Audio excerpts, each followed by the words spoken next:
ትንንሽ ሀገሮች በውስጣቸው ብዙ አስገራሚ ነገሮች አይከናወኑባቸውም ብለው ያስባሉ? እንደገና ማሰብ ሳይኖርቦት አይቀርም። በዓለም ላይ ካሉት በጣም ትንንሽ ሀገሮች መካከል አንዳንዶቹ በሚያስደንቁ ነገሮች የተሞሉ ናቸው። ዛሬ በትልቁ አስገራሚ የሆኑትን የዓለም ትንንሾቹን ሀገራት ልናይ ነው። ምናልባትም በአንዱ ለመኖር ወይም ለአንድ ቀን አንዱን ሀገር ለመከራየት ሊወስኑ ይችላሉ።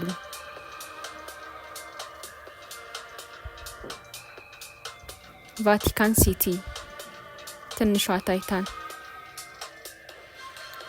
በ0.49 ስኩዌር ኪሎ ሜትር ስፋት ውስጥ የምትገኘው ቫቲካን ሲቲ በህዝብ ብዛትም ሆነ በቆዳ ስፋት የዓለም ትንሿ ሀገር ናት። ምንም እንኳን መጠኗ ትንሿ የዓለም ሀገር ቢያደርጋትም በውስጧ ያለው ስልጣንና የታሪክ ክምችት ግን ከዓለማችን ታላላቅ ሀገራት ጋር የሚስተካከል ነው። በሃይማኖት አባት የምትመራ ብቸኛዋ የዓለም ሀገር ናት። መሪዋም የሮማን ካቶሊክ ቤተክርስቲያን ፖፕ ናቸው። ትንሿ ቫቲካን የራሷ መገበያያ ገንዘብ፣ ፖስታ፣ የፓስፖርት ሲስተም እንዲሁም የሬዲዮ ጣቢያ፣ የፓርኪንግ ቦታ በሚያክል ትንሽ ግዛቷ ውስጥ ይዛለች። ሌላው ለየት የሚያደርጋት ነገር ማንም ሰው የቫቲካን ዜጋ ሆኖ አይወለድም። አንድ ሰው የቫቲካን ዜግነት ለማግኘት ቫቲካን ውስጥ ስራ ያለው ሰው መሆን አለበት። በቫቲካን የአንድ ሰው ዜግነት የሚወሰነው በስራው ነው። ድንገት አንድ ቀን አለቃችሁ ከስራ ቢያባራችሁ በቫቲካን ህገወጥ ስደተኞች ሆናችሁ ማለት ነው።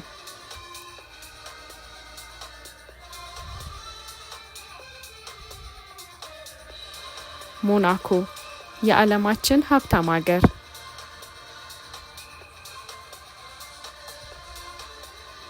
ወደ ቅንጧ ሞናኮ ደርሰናል። የቆዳ ስፋቷ 2.1 ስኩዌር ኪሎ ሜትር ብቻ ቢሆንም እያንዳንዷ ስርቻ ሁላ በሀብት የተሽሞነሞነች ነች። በፈረንሳይ የባህር ጠርዝ ላይ የምትገኘው ትንሽ ግዛት በቅንጡ ህይወት፣ በቁማር እንዲሁም ዜጎቿን ግብር የማታስከፍል ሀገር በመሆን ትታወቃለች። 30% ዜጎቿ ሚሊዮነር ሲሆኑ መንገዶቿ በፌራሪ የተሞሉ ሁልጊዜ ፋሽን የሚታይባት ነች። ታዋቂው የሞንቴ ካርሎ የቁማር ቤት እንዲሁም የፎርሙላ 1 ግራንድ ፕሪክስ በውስጧ ይዛለች። ሀገሪቱ አሁንም በንጉሳውያን ቤተሰብ ትመራለች።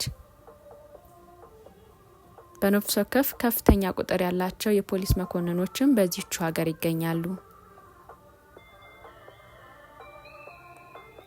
ትንሽ ደህንነቷ የተጠበቀና የምር በሀብት የበለጸገች ሞናኮ ትንሽ ልትሆን ትችላለች፣ ነገር ግን በትልቁ ነው የምትኖረው።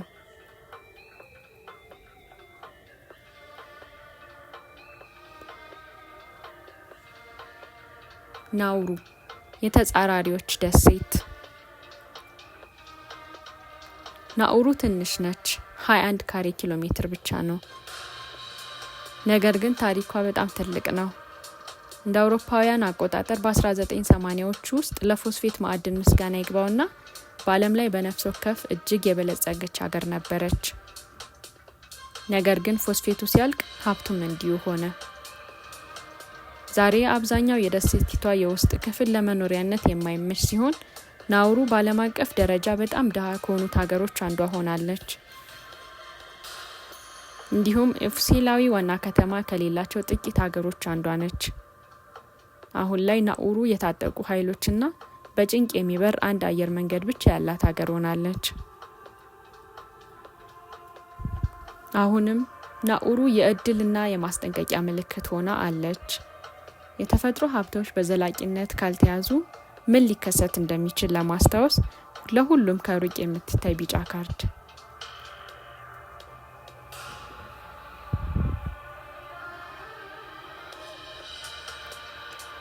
ሳን ማሪኖ፣ ጥንታዊቷ ሪፐብሊክ።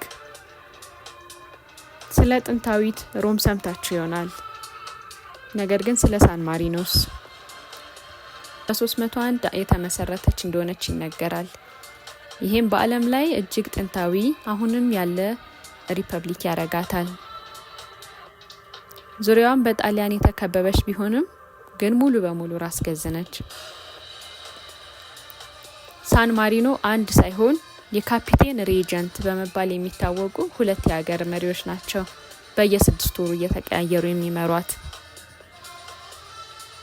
ከ1 ሰዓት ባነሰ ጊዜ ውስጥ ሙሉ በሙሉ ሀገሪቷን በመኪና ልትዞሯት ትችላላችሁ። ነገር ግን በዚያ 1 ሰዓት ውስጥ 1700 ዓመታትን ወደ ኋላ ተጉዛችሁ ታሪክን ታያላችሁ።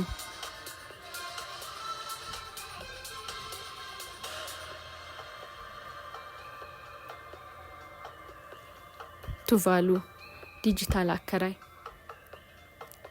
ቱቫሉ 26 ካሬ ኪሎ ሜትር ብቻ ነች፣ ግን የዲጂታል ዓለም የኃይል ማመንጫ ነች። ለዶት ቲቪው የኢንተርኔት ጎራ ምስጋና ይግባውና አድራሻውን ለሚዲያ ኩባንያዎቹ በማከራየት በሚሊዮን የሚቆጠር ገቢ በየዓመቱ ታገኛለች። ቱቫሉ በምድር ላይ ካሉት በጣም ዝቅተኛ ሀገሮች ውስጥ አንዷ ስትሆን በባህር ከፍታ መጨመር ምክንያት ከውቅያኖስ በታች የመጥፋት እውነተኛ ስጋት ተጋርጦባታል። ቱቫሉ ወታደር የላትም፣ ፖሊስም በብዛት አይታይም። 1 ሆስፒታልና 1 አየር ማረፊያ ብቻ አላት። ቱቫሉ ትንሽና ሩቅ ልትሆን ትችላለች፣ ኦንላይን ግን ሁሉም ቦታ ላይ አለች።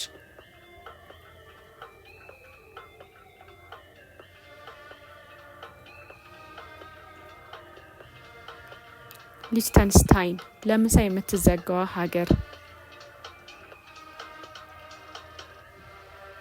ሊችተንስታይን ትንሽ ልትሆን ትችላለች፣ ነገር ግን በአስገራሚ ነገሮች የተሞላች ሀገር ናት። በስዊዘርላንድ እና በኦስትሪያ መካከል የምትገኝ ይህች ትንሽ ሀገር አየር ማረፊያ የላትም። የአካባቢው ነዋሪዎች ወደ ዙሪክ በመኪና ይጓዛሉ። አሁንም እውነተኛ የፖለቲካ ስልጣን ያለው ንጉስ አላት እና በአንድ ወቅት በወታደራዊ ልምምድ ወቅት ድንገት ስዊዘርላንድን ወራ ነበር። አገሪቱን ለዝግጅቶች መከራየት ትችላላችሁ። በቁም ነገር ለ1 ቀን ልትከራዩት ትችላላችሁ። ሀገሪቷ ውስጥ ያሉ አብዛኞቹ ሱቆች ምሳ ሰዓት ላይ ይዘጋሉ። የሊችተንስታይን ዜጎች ቅድሚያ የሚሰጡትን ነገር በደንብ የሚያውቁ ዜጎች ናቸው።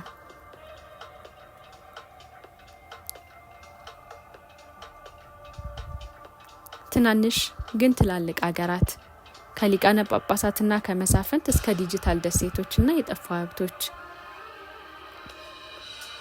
እነዚህ ጥቃቅን ሀገሮች ትላልቅ አስገራሚ ስጦታዎች በትንሽ ማሸጊያዎች እንደሚመጡ ማሳያ ናቸው። እናንተ የትኛውን ነው የምትጎበኙት? ወይስ ምናልባት የምትከራዩት?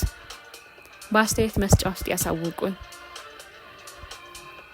እና የሚገርም ጂኦግራፊ እና ዓለም አቀፋዊ ወሬዎችን የሚወዱ ከሆነ ቀጣዩን ከዓለም ዙሪያ የሚመጣ መረጃ እንዳያመልጡ ላይክ እና ሰብስክራይብ በማድረግ ቤተሰብ ይሁኑ። ሰላም።